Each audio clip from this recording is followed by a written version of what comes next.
अस्सलाम वालेकुम जी। पाकिस्तानी डॉलर किधर गया और रुपए की कीमत दिन ब दिन क्यों कम हो रही है? पाकिस्तान में मौजूद जो अरबों डॉलर्स थे वो कहां चले गए हैं, जिसकी वजह से हमारी जो मईशियत है वो दिन ब दिन डाउन होती जा रही है और महंगाई बढ़ती जा रही है। इसका खोज लगा लिया गया है कि पाकिस्तानी डॉलर्स किधर गए हैं। बेटर होम्स कंसल्टेंसी ने एक रिपोर्ट शाया की है जिसमें ये बताया गया है कि पाकिस्तानियों ने अपना मस्कन अब दुबई को बना लिया है और दुबई प्रॉपर्टी में पाकिस्तानियों ने अपने करोड़ों अरबों डॉलर इन्वेस्ट कर दिए हैं और पाकिस्तान दुबई प्रॉपर्टी में इन्वेस्ट करने वाले मुमालिक में 8वें नंबर पर है। यानी कि पाकिस्तानी इतनी बड़ी तादाद में दुबई में इन्वेस्टमेंट कर रहे हैं और ये इन्वेस्टमेंट सिर्फ दुबई में नहीं है, दुबई समेत ये दुनिया के बाकी मुमालिक में भी है। डॉलर्स के बढ़ने और रुपए की कदर में कमी का जिम्मेदार कस्टम भी है। बताया ये जा रहा है कि जो कस्टम है, जो बाहर से इंपोर्ट पाकिस्तान में हो रही है उस पर इन्होंने ओवर इनवॉइसिंग की है, जबकि जो एक्सपोर्ट हो रही है उस पे अंडर इनवॉइसिंग की गई है। जिसका मतलब आम लफ्जों में यह है कि जो इम्पोर्ट्स हो रही हैं वो काफी महंगी हैं, जबकि जो एक्सपोर्ट हैं वो सस्ती हैं। और वो एक्सपोर्ट सस्ती है नहीं, उनकी जो इनवॉइसिंग है, उनका जो बिल बनाया जा रहा है वो सस्ता बनाया जा रहा है, जिसकी वजह से जो बाहर का डॉलर है वो बाहर ही रह गया है, जिसकी वजह से हुकूमत ने चंद दिन पहले इंपोर्ट पर पाबंदी लगाई।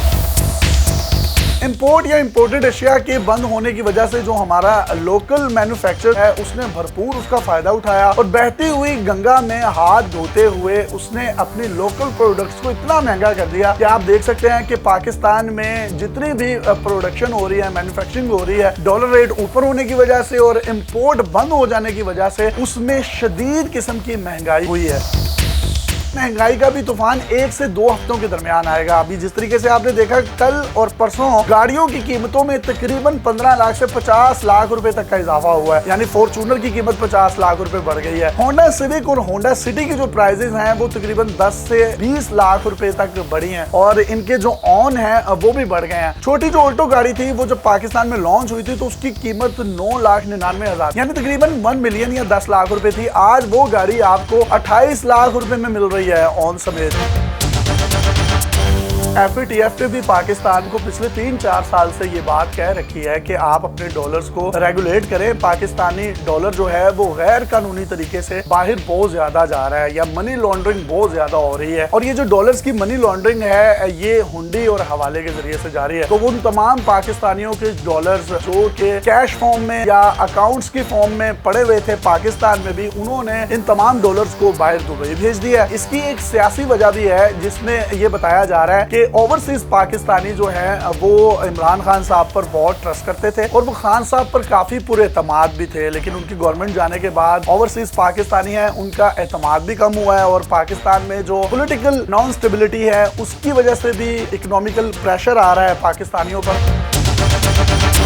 आज पाकिस्तान में 8,500 से 9 अरब डॉलर तो हमारे ज़र मुबादला के ज़खायर में मौजूद हैं, जबकि यही रकम खान साहब के दौर में 2 गुना या 3 गुना थी और PTI गवर्नमेंट दावा करती थी कि हम तकरीबन 20 से 22 हजार अरब डॉलर खजाने में छोड़ कर गए हैं। तो अगर वो छोड़ कर गए इतने ज्यादा पैसे, तो अब ये 9,000 अरब डॉलर किस तरीके से रह गए हैं, इसका भी सवाल जो है वो पाकिस्तानी कर रहे हैं। पाकिस्तानी ट्विटर पर ट्रेंड्स भी बना रहे हैं कि वो तमाम ओवरसीज पाकिस्तानी काइंडली अपने डॉलर जो है वो पाकिस्तान में या पाकिस्तानी अकाउंट्स में पड़े रहने दें ताकि हमारे ज़र मुबादला के ज़खायर जो है मैक्सिमम हो और किसी हद तक हम डॉलर की ये जो उड़ती हुई बेहंगम सी और बेलगाम सी उड़ान है इसको रोक सकें। लेकिन ओवरसीज पाकिस्तानी जो है पाकिस्तानी पॉलिटिकल सिचुएशन पर एतमाद करने को शायद तैयार नहीं है, जिसकी वजह से गरीब तबका, middle class, lower middle class और तनख्वाहदार तबका मुस्तकबिल करीब में पिसने जा रहा है। इसके साथ साथ पाकिस्तान की तारीख में एक बहुत बड़ा चोरी का स्कैंडल सामने आया है। पाकिस्तान स्टील मिल में 10 अरब रुपए की चोरी हुई है। अगर मैं ये सादा लफ्जों में बताऊं तो ये तकरीबन 1,000 करोड़ की चोरी है।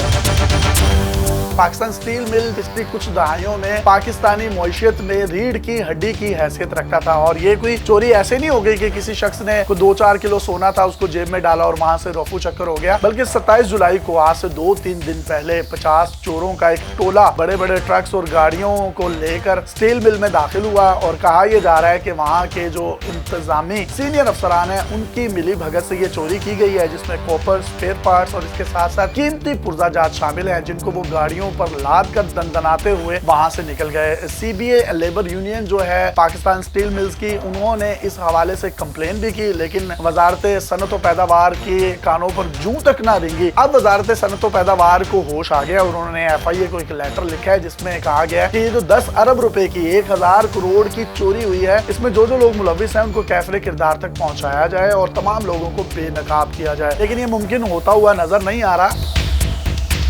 कहा यह भी जा रहा है क्योंकि स्टील मिल को प्राइवेटाइज किया जा रहा था, इसकी प्राइवेटाइजेशन का अमल जो है वो जारी था, लेकिन कुछ लोग जो हैं वो चाहते हैं कि ये प्राइवेटाइज ना हो, ये अपने पैरों पर दोबारा खड़ी ना हो सके। लिहाजा इसके चलने के लिए जो कुछ भी इसके अंदर मौजूद है तमाम की तमाम को दीमक की तरह चाट लिया जाए, खा लिया जाए, निकाल लिया जाए और ये अंदर से बिल्कुल खोखली हो जाए। पाकिस्तान स्टील मिल 660 अरब रुपए के खसारे और इस तरह के मुख्तलिफ कर्जों में ऑलरेडी धंसा हुआ है या मकरूज है, और उस 660 अरब रुपए के खसारे या बाजुबात में ये 10 अरब रुपए का मजीद नुकसान भी अगर ऐड हो जाएगा तो पाकिस्तान स्टील मिल दोबारा खड़े करने का जो इसको ख्वाब देख रहे हैं लोग, वो शायद कभी भी शर्मिंदा ताबीर ना हो। अफसोस होता है इस तरह के मामलात, इस तरह की चोरियां जब इतने बड़े बड़े इदारों में हों, और अगर 10 अरब रुपए का कोपर है तो उसका एक वॉल्यूम होगा, उसका एक हुजम होगा, उसको ले जाने के लिए आपको भारी मशीनरी की जरूरत होगी। तो ये अंदर जो मौजूद इंतजामी अफसरान हैं उनकी मिली भगत के बगैर ये मुमकिन नहीं है। मजीद इस हवाले से जो भी अपडेट्स आएंगी आपके साथ शेयर करेंगे। अपने मेजबान यासिर शामी को इजाजत दीजिए और देखते रहिए डेली बात।